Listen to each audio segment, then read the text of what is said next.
अब हम आते हैं relevance and assessment of political economy approach.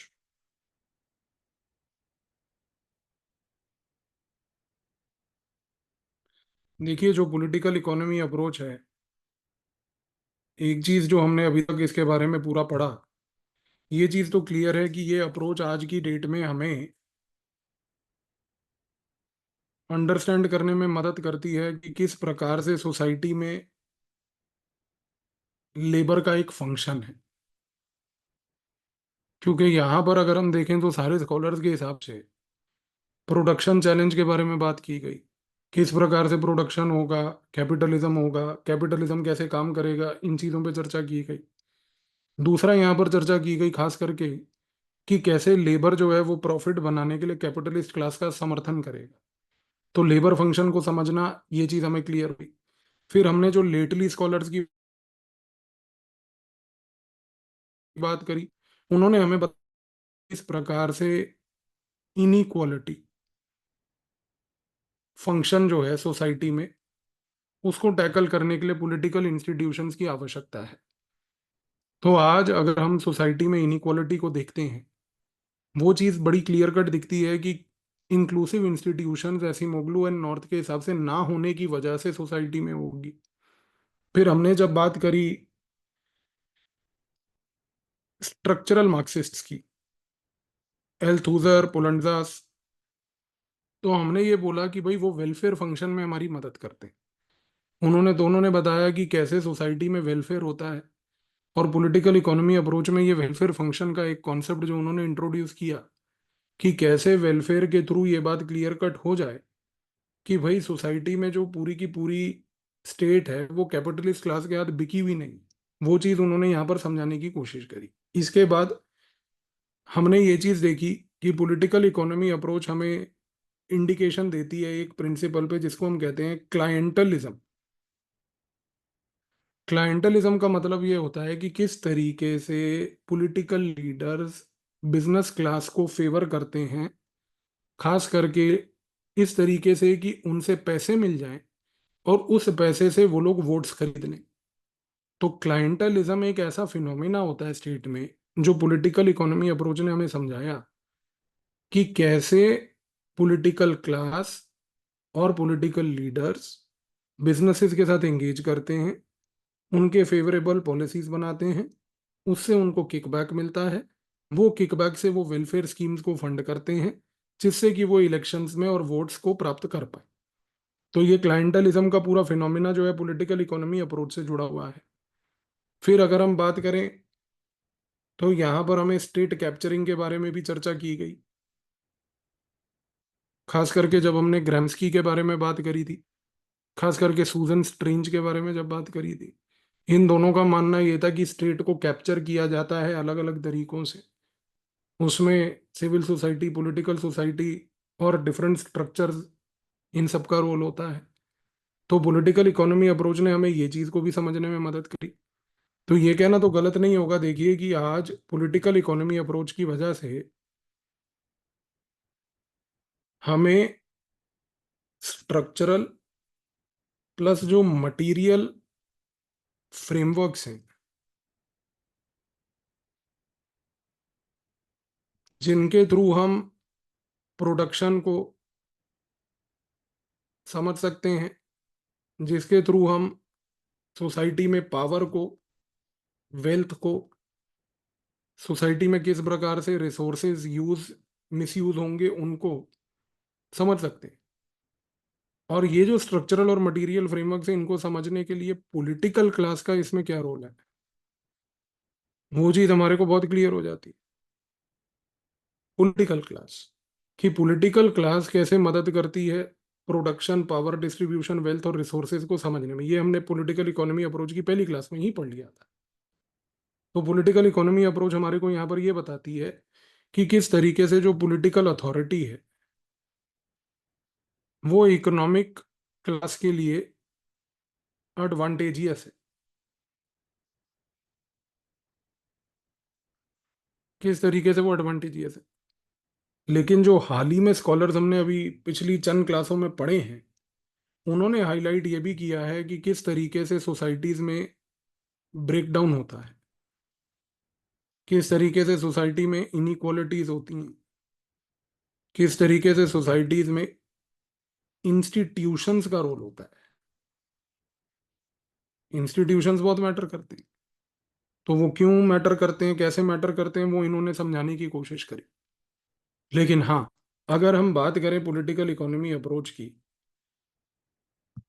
तो देखिए पॉलिटिकल इकोनॉमी अप्रोच जो है, ये आज की डेट में हमें एक्सप्लेन बहुत क्लियर कट तरीके से करती है कि किस तरीके से, जो सूजन स्ट्रेंज के बाद हमने बात करी थी स्ट्रक्चरल पावर कॉन्सेप्ट की, कि कैसे आज की डेट में चाइना इस स्ट्रक्चरल पावर पे काम कर रहा है, किस तरीके से चाइना जो है पूरे वर्ल्ड में, नेपाल हो या फॉर दैट मैटर बांग्लादेश हो, श्रीलंका हो, वो स्ट्रक्चरल पावर को प्राप्त करने के लिए कैसे प्रोग्राम्स एंड पॉलिसीज बनाता है। सिमिलरली जब हमने बात करी ऐसी मोगलू की, डोगलस नॉर्थ की,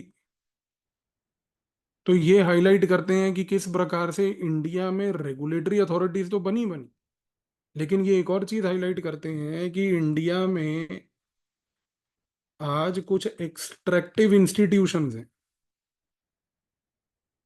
ये लोग हाईलाइट करते हैं कि कुछ ऐसे इंस्टीट्यूशंस भी हैं जो कैपिटलिस्ट क्लास को आउटराइटली फेवर करते हैं, और उन पे भी चेक्स कभी ना कभी लगाए जाते हैं।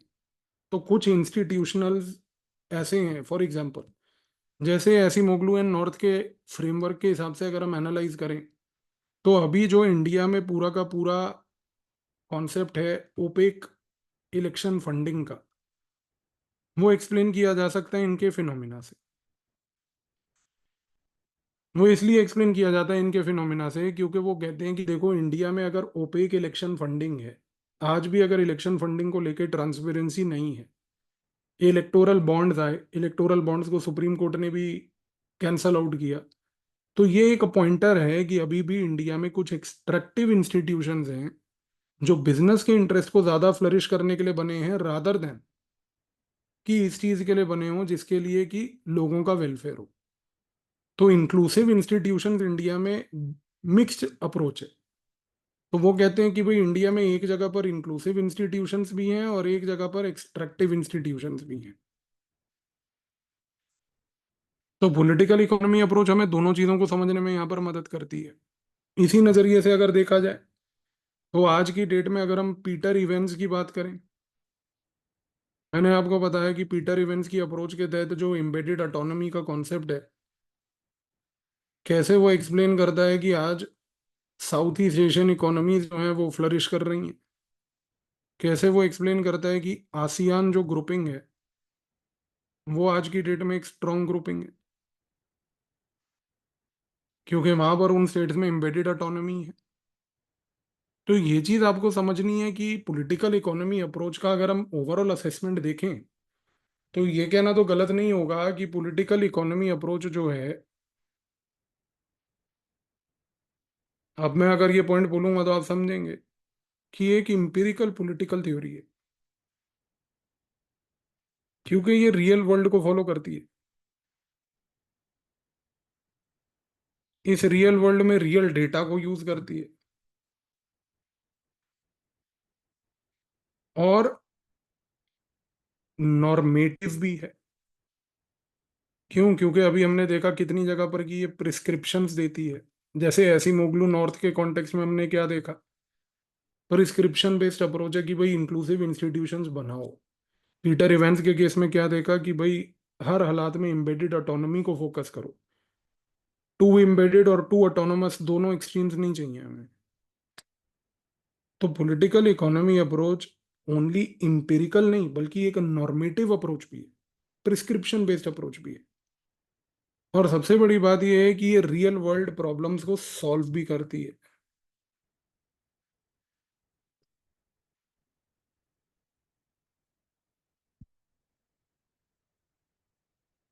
तो जो हमने कंपैरेटिव पॉलिटिक्स के इनिशियल लेक्चर्स में चर्चा की थी कि comparative politics should not only focus on legal institutional तरीके से कि सिर्फ समझो कि इशू क्या है या सिर्फ बिहेवियर क्या है।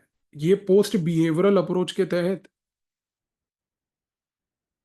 रियल वर्ल्ड के प्रॉब्लम्स को सॉल्व भी करती है। तो कल को अगर एग्जाम में क्वेश्चन आता है political economy and post behaviourism को जोड़ के, तो आपको यहाँ पर घबराना नहीं है।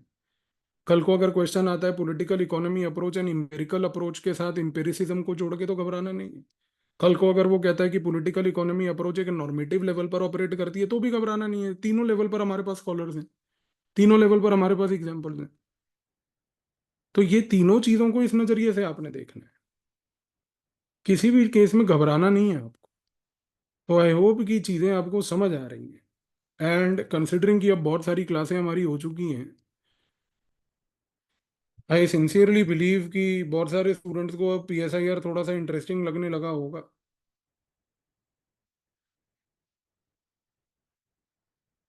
तो PSIR इजी ऑप्शनल है, फिर मैं बोल रहा हूँ, इसको तुरंत ले लीजिए, पढ़ना चालू कर दीजिए। फ्री ऑप्शनल आपको मार्केट में कहीं पर नहीं मिलेगा इस लेवल की डेप्थ का।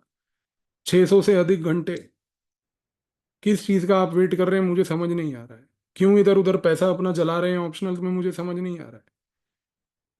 आपको एग्जाम पास करना है, ये आपके पास कंटेंट है। अगर इसके बाद भी अगर आप एग्जाम में स्ट्रगल कर रहे हैं किसी और ऑप्शनल को लेके, तो आपके लिए एक चैलेंज है। मिलते हैं नेक्स्ट क्लास में, रैप अप करते हैं पॉलिटिकल इकोनॉमी अप्रोच को, उसकी लिमिटेशंस को पढ़ के और समझ के कि क्या क्या उसके अंदर चैलेंजेस हैं।